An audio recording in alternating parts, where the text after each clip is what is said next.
मी तनिषा वर्दे. रणरागिणी ताराराणी हे आमचं नवीन नाटक रंगभूमीवर आलं आहे आणि त्यात मी ताराराणींची भूमिका साकारते आहे.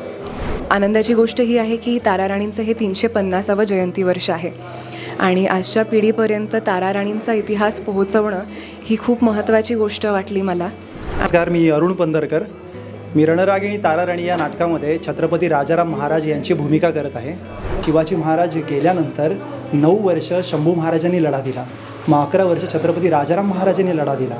त्यात येसूवहिनींनी किंवा ताराराणी यांनी कशी साथ दिली किंवा जानकीबाईंनी पण कशी साथ दिली, सगळेच एक एक जे होते तानाजी, संताजी, धनाजी यांनीही कशी साथ दिली.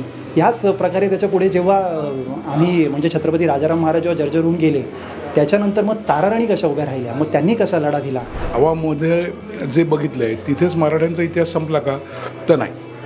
तर छत्रपती संभाजी महाराजांचा मृत्यू झाल्यानंतर त्याच्यानंतर ताराराणींनी सगळी सूत्र हातात घेतली आणि तो लढा चालू ठेवला.